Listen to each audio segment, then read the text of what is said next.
haven't shaved my beard in quite a while, and I just got done changing the oil in my truck. Well, I wouldn't call it my truck. I guess we've got to call it St. Luke's truck, right?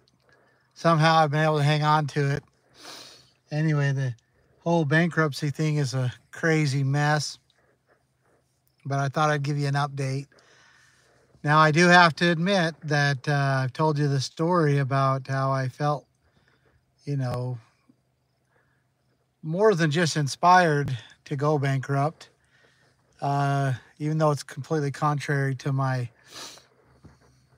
I don't know, I guess, my thinking.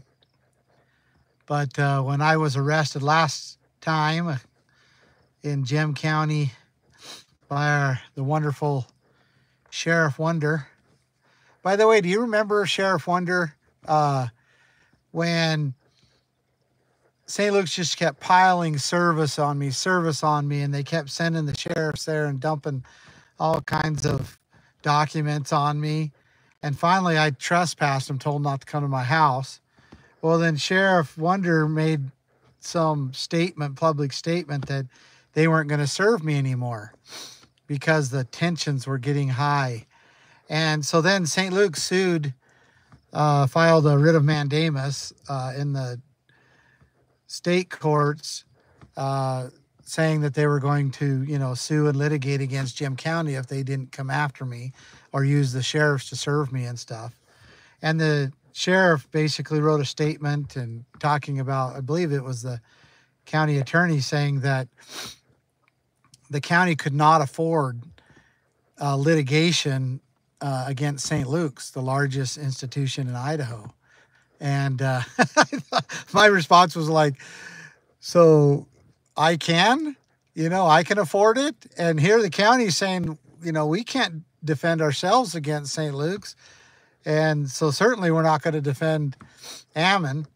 And so they recanted and said that they were going to serve me again. And then they began to harass me. Anyway, I don't know how that all came about, but this truck basically has been caught into litigation, and somehow I've been able to hang on to it, saving my wife's car. Anyway, which has been a great blessing for us. But I decided I better change the oil again to keep it going.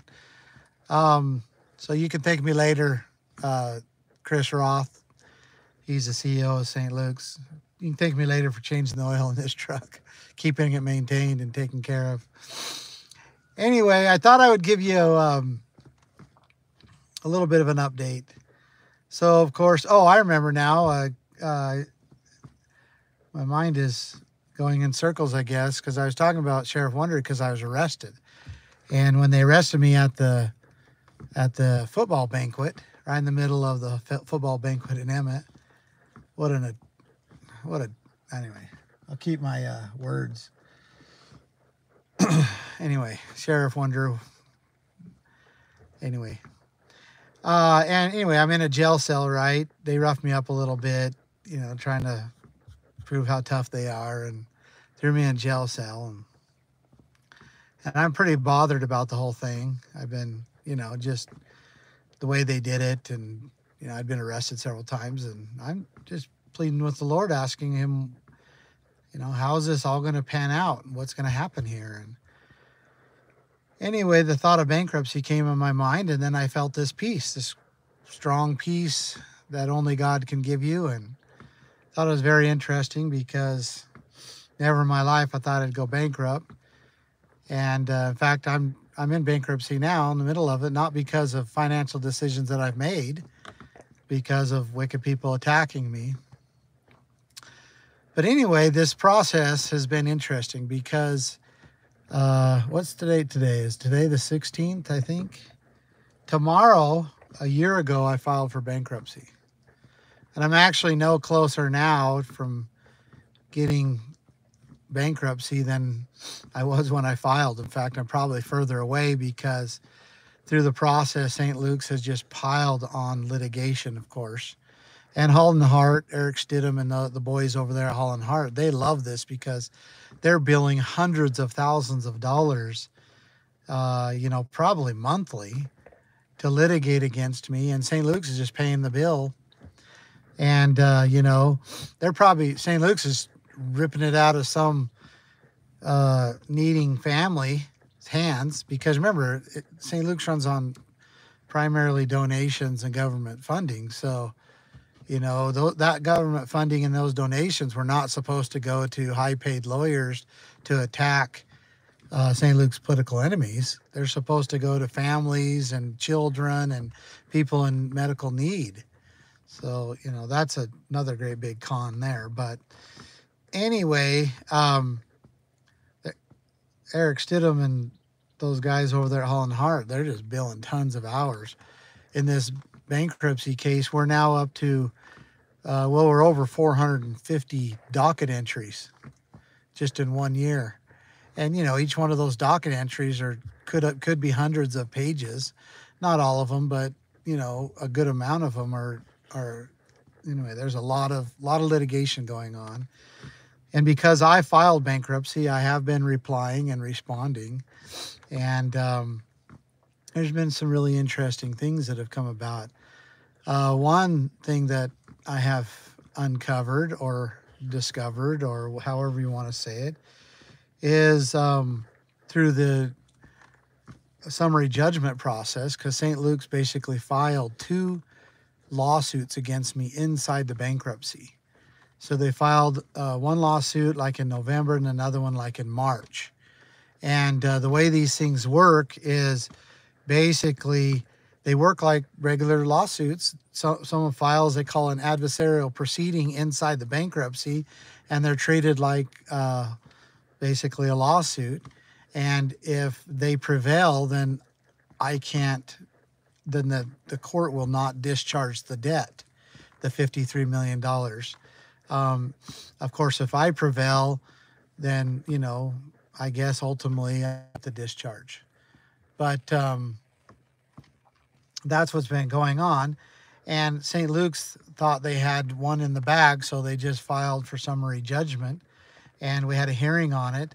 And basically, my response was that the Idaho trial, because you remember, they did a default judgment against me in Idaho because I didn't participate. But then they had some crazy punitive damage trial.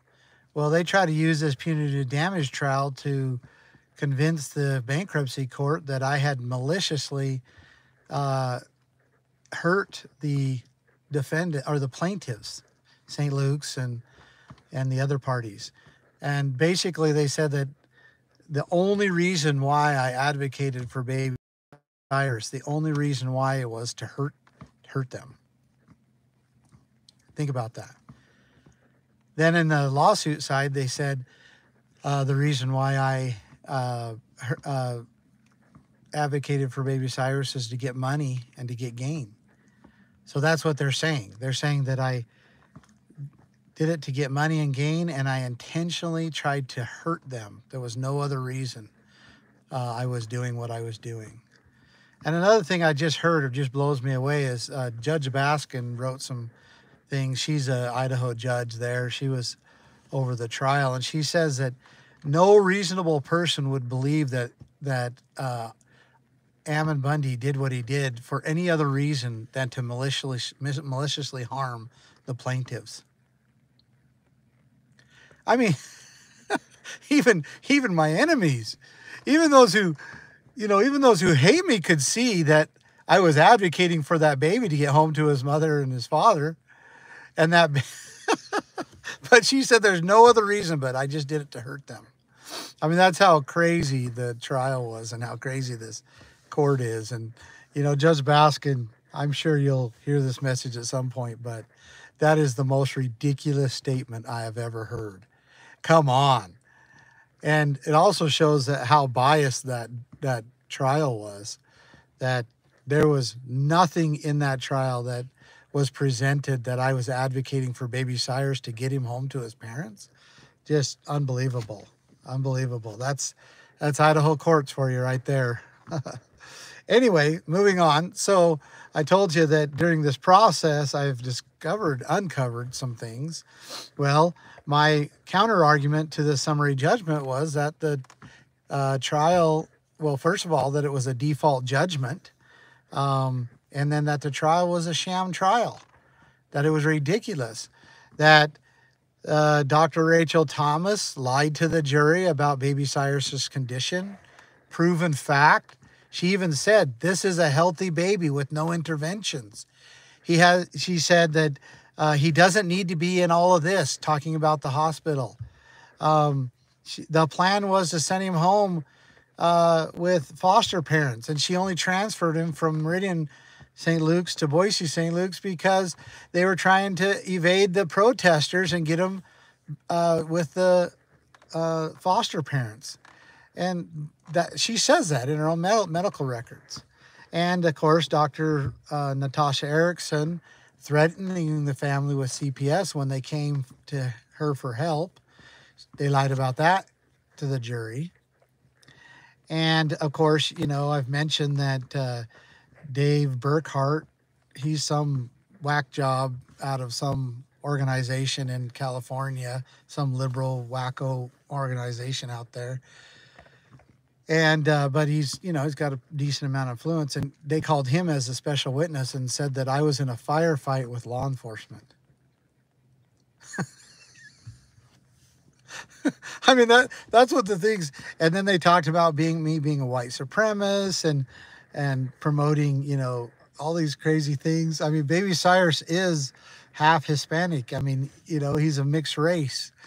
The crazy thing is in the last hearing we had, is Eric Stidham was trying to reiterate these things, you know. And I just thought it was funny because my daughter, the same time he's calling me basically a racist, he didn't use that terminology, but he did use anti-Semitic and a few other terms. But basically, he's calling me a white supremacist or a racist. My daughter is literally, one of her friends is from Haiti. She's black, and she was over at her house, you know, playing with her and enjoying her. And later, I was gonna pick her up. And anyway, it's just crazy stuff. But anyway, moving on, talking about what I uncovered. I did a video, but and I'm rambling, so I appreciate you just listening. I'm just giving you updates. People ask me to give you updates all the time, and that's what I'm doing the best I can at it anyway, on the fly. So anyway, I uncovered, and I did a video on it with no talking or anything. During this process, I uncovered that Eric Stidham, the lead attorney from Holland and Hart, Eric Stidham, and CEO Chris Roth, they presented a altered video to the jury, okay, which is a felony in Idaho, by the way. Now, the interesting thing is when I brought this up to the bankruptcy court, explaining how the trial was basically a sham, which it was, and explaining that the lead attorney and the CEO of St. Luke's Health System presented to the jury a altered video. Of course, Eric Stidham wrote back to the court denying it. And in that, he says that they presented the entire 8-minute video to the jury, which is an absolute lie, and that they only presented a clip later of that same video, which again is an absolute lie, because after a tremendous amount of research and going through the audio record, because it doesn't show in the transcript, the trial transcript. You have to go through the trial audio record to hear it. You find that they did not present the 8-minute video to the jury. That is a lie. And they presented 2 clips. They were spliced and put together to say something completely different than I said. And in fact, I'll emphasize it a little bit. They say basically part of the video where they spliced it, the first clip that they spliced with the second clip, it says basically if justice was to be done, we would prosecute these people. And of course, I'm saying this, that we'd prosecute these people and we would make them pay, and then they cut it. And what I said, we'd prosecute these people and make them pay for the damages that they caused this little family. And then I go on and start talking about how, but we should give them time. We need to give them time. We need to continue to show that we're not happy with this, but we need to give them time to work this out so that they'll work it out, that hopefully work it out themselves, right? And then I go on and talk about the patriot groups, and I say, you know, I know that there's patriot groups out there that want to act, but I say, you know, give this time. Don't act in a way, you know. And I said, you know, give this time, and that's basically what I said. And they took and spliced it, and they said that what should be done that we should make them pay, and they cut it. And then they brought the patriot groups, and they brought the patriot groups in there, and then they ended it, and they completely changed the meaning. Like I was telling the people that we should make them pay by using the patriot groups, and that's what they presented to the jury. And so, anyway, that's a fact, and now they're lying about it even to the federal courts, and you know, it's a felony. This is the lead attorney who did this, Eric Stidham and Chris Roth. And Chris Roth, even in the trial audio in the transcript too, it says, you know, is this a true copy of the video that you saw that morning? And he says, yes, it is. And they went into a bunch of detail to lay the background of the video. And it's a lie. It's an altered video from 2 clips spliced together. And the original video was never shown to the jury. So anyway, I do ask for your prayers because the judge in the bankruptcy case right now has taken the summary judgment for review, and he's going to be ruling on it. And, you know, in one way, it'll be a relief if he rules against me because the bankruptcy will be over. I won't have debt relief, but, you know, I've been now litigating against these wackos, these crazy, litigious individuals that basically hate me and want to harm my family. I've been litigating against them for now a year in the bankruptcy, and basically, you know, it's deeper in litigation now than it was when I first started. So anyway, prayers would be appreciated, but we are good. I'm working every day, working on those exhaust brakes, Sentinel exhaust brakes. That's been fun. If you want to check those out, go to bundymotors.us. And I've just been doing a lot of legal writing every day and trying to raise my family. I still got, I've got my 18-year-old is on a mission in Fresno, California, speaking Spanish, teaching the people about the gospel of Jesus Christ out there in Fresno. My other son is home, and he's been working with me, building and assembling these brakes. And then of course, I got a 16-year-old, a 14-year-old, 16 and 14-year-old daughter, and then a 10-year-old boy. And then my oldest daughter has moved, and she, of course, has a baby.